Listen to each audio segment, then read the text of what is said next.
Vamos a platicar en estos momentos con José Luis Luege. Él es ex titular de la Comisión Nacional del Agua, de Conagua, y que pues nos parece muy interesante poder platicar con usted, José Luis, sobre todo por esto que se está viviendo en cada región de nuestro país, después de estas imágenes evidentes que emite la NASA sobre esta sequía que se está viviendo en territorio mexicano. ¿Cómo le va? Lo saludo con gusto. Mitzi, muchas gracias por la invitación, a ti y a todo tu equipo. Sí, en efecto, estamos frente a un año seco. Así lo definió el Servicio Meteorológico Nacional en un informe que dio a conocer en febrero de este año. Y es tan grave el problema, independientemente de que ahorita nos está lloviendo, Mitzi, que muchas de las principales presas del país están por debajo del 50%, cuando se supone que en este momento estaríamos normalmente al 70%. Sí estamos frente a una situación crítica. Sí, justamente en este periodo y que se ha venido prolongando a lo largo de los últimos años, pues sabemos que nos presentamos o nos enfrentamos a un fenómeno que es la sequía. Sin embargo, el arrastre que tenemos, las altas temperaturas, también el momento en el que se construyen cada vez más viviendas en zonas donde no se deben de construir, todos estos factores se van conjuntando. José Luis, ¿qué podemos hacer nosotros para poder disminuir esta situación? Bueno, este tema que tú tocas es muy importante. Efectivamente, es lo que llamamos el ordenamiento ecológico del territorio, es decir, el correcto uso del suelo de acuerdo a la vocación natural del suelo donde realizamos desarrollos. Y tienes toda la razón. Lamentablemente, muchos de los desarrollos urbanos se dan en áreas inundables, en zonas federales de ríos, arroyos, lagos y presas inclusive, y también en áreas de bosque y de recarga de acuíferos. Entonces, el ordenamiento ecológico territorial que está por ley, que es una obligación de todos los municipios, estados de la República respetarlo, es quizá uno de los factores que más están influyendo en no tener la adaptación adecuada a este fenómeno tan grave que ya hemos comentado en otras ocasiones, que es el cambio climático. Hoy, la sequía que va a tener el parte del centro y del norte del país es, en algunas regiones, Mitzi, es lo que se define como sequía excepcional, es decir, el grado más crítico de sequía, es decir, muy altas temperaturas, muy poca lluvia, presas secas, sin poder cumplir los ciclos de riego y sin tener agua incluso para muchas comunidades. Y en este momento, pues, ¿qué hacer? Bueno, yo creo que lo primero, el gobierno tiene que emitir con carácter de ya una declaratoria de emergencia nacional. Es decir, la sequía de este grado obliga a que el presidente de la República firme un decreto de emergencia. Estos decretos, Mitzi, lo que hacen es detonar una serie de recursos que ya los desaparecieron. Uno era el FONVEN, el Fondo Nacional de Desastres, y el otro muy importante, FOPREDEN, el de Prevención de Desastres, que independientemente de que hayan desaparecido los fideicomisos, el gobierno federal debe ordenar a la Secretaría de Hacienda establecer fondos o preservar fondos para apoyo a comunidades, a zonas agrícolas, a distritos de riego, a unidades de riego, frente a la sequía que se nos viene encima. Emergencia nacional es lo que se debe decretar por parte del gobierno federal, porque, José Luis, yo lo decía hace unos momentos, no solamente se trata de abrir la llave y que no llegue hasta nuestros hogares, también implica un problema de salud, un problema económico, porque vemos que muchos de los productos de la canasta básica, a consecuencia de esta sequía, se han estado incrementando, incluso, bueno, pues en la estabilidad de las mismas personas y sus familias. Totalmente de acuerdo, Mitzi. A mí me tocó, como director de la Conagua, me tocaron 2 años en el 2006 con lo que se llama sequía extrema, y en el 2011 sí se decretó por parte del Servicio Meteorológico lo que mencionaba hace un momento, la sequía excepcional. Tanto en el 2006 como en el 2011, obviamente por mediación de la Conagua, en este caso yo estaba al frente de la comisión, el presidente de la República decretó emergencia nacional. Entonces, este decreto mueve todas las fuerzas del gobierno federal y de los gobiernos estatales y municipales a proteger, a prevenir, a apoyar a las comunidades. Habrá comunidades donde habrá que acercar agua, perforar pozos adicionales, tratar de llevar de otras fuentes, En el caso de los agricultores, pues habrá que apoyarlos económicamente frente a las grandes pérdidas que va a haber tanto en unidades de riego como en distritos de riego.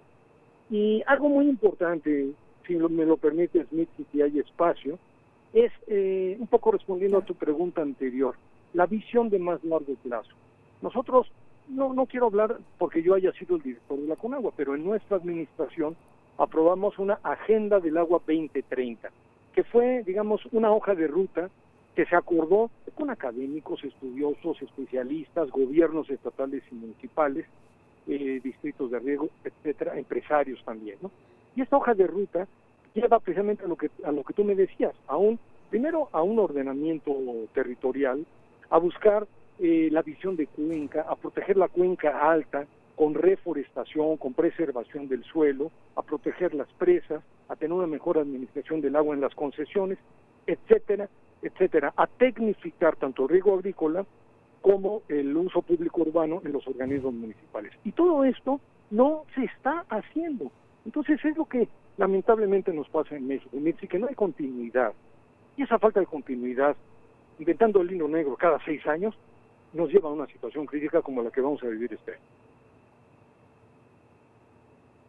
Aunado a fenómenos como el de la niña que tanto se ha mencionado, José Luis, pero bueno, es una serie de consecuencias que nos va a llevar a escenas mucho más dramáticas de las que ya hemos ido. Hace unos momentos compartíamos el caso, el ejemplo de allá de Actopan, en el estado de Veracruz, la laguna del Farallón, que está completamente seca, y esta misma imagen, esta misma fotografía, la vemos repetida en varias regiones del país.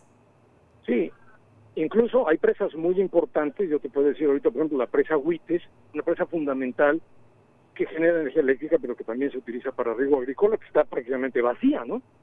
Y el sistema Cutzamala, que se ha mencionado mucho en estos días.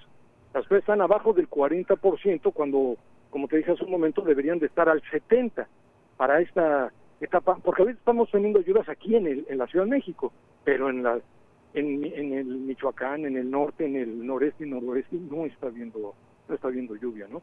Entonces es muy importante el prepararnos para esta situación. Ahora, mencionaste algo muy importante de los fenómenos en los océanos, ¿no? Cuando la temperatura está por arriba de la media, es el motor generador de los huracanes. Entonces, un fenómeno del cambio climático es, o más bien una característica del cambio climático son los fenómenos extremos. Es decir, podemos tener sequías extremas y excepcionales, y también, por otro lado, podemos tener huracanes de categoría 5, muy destructivos. Yo siempre defendí, todo el mundo dice, hijo, se acerca la temporada de huracanes. Pues sí, los huracanes son fenómenos naturales que todavía han existido y que seguirán existiendo, y que una de sus características es que son grandes transportadores de agua. Así lo deberíamos de ver. Pero el problema, claro, es, volviendo a tu primera pregunta o tu primera afirmación, la falta de ordenamiento hace que muchos asentamientos estén en zonas muy vulnerables, ¿no? Zonas inundables, frentes de playa, etcétera. Entonces, cuando vienen los huracanes, es una destrucción brutal, ¿no? Pero el huracán en sí mismo no debería asustarnos tanto. Lo que pasa es que hay que tener mejor adaptación al cambio climático. Van a ser más fuertes también este año, supongo yo. Exactamente. Eso es por lo menos lo que ya están previendo los meteorólogos, estos fenómenos que sí son naturales, que son normales, y que en este aspecto, José Luis, y que mencionaba sobre todo que no se está atendiendo esta agenda, particularmente en el asunto de la reforma energética, en el proyecto que tiene esta administración federal, tampoco se está haciendo mucho en pro del medio ambiente, a pesar de que el presidente, con esta reunión internacional de los líderes, pues en lugar de mencionar justamente qué hacer en México para pues combatir esta situación, pues se presentó otro problema que tiene que ver diferente, que es el de la migración. Sí, efectivamente, sí, la política energética del presidente López Obrador, desde mi punto de vista, ¿verdad?, es un completo error. Está cometiendo realmente un error en la política energética que nos va a llevar a problemas muy serios, ¿no? ¿En qué consiste ese error?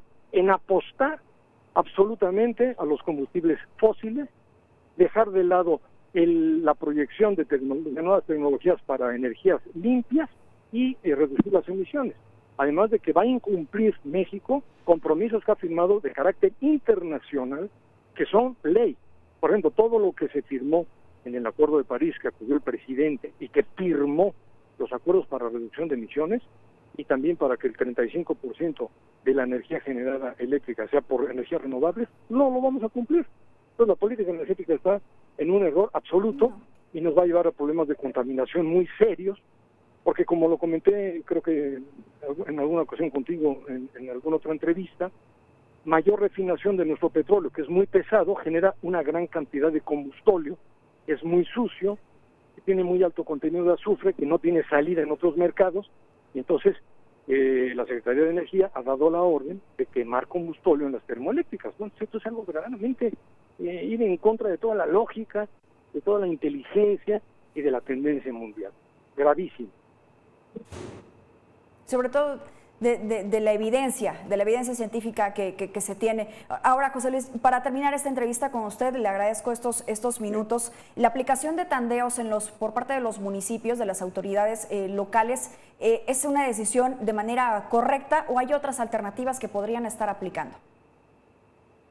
Bueno, depende de qué municipio, de qué ciudad. Yo siempre he estado en contra del tandeo. La obligación de un organismo operador de agua municipal es tener perfectamente adecuada su red, su macro y micromedición y la entrega de agua de buena calidad 24 horas todos los días de la semana. Bueno, eso es lo que debe ser. Efectivamente, si no hay agua, por lo que hemos comentado de la sequía que se nos avecina, pues no queda otra más que entregar por horas, ¿no?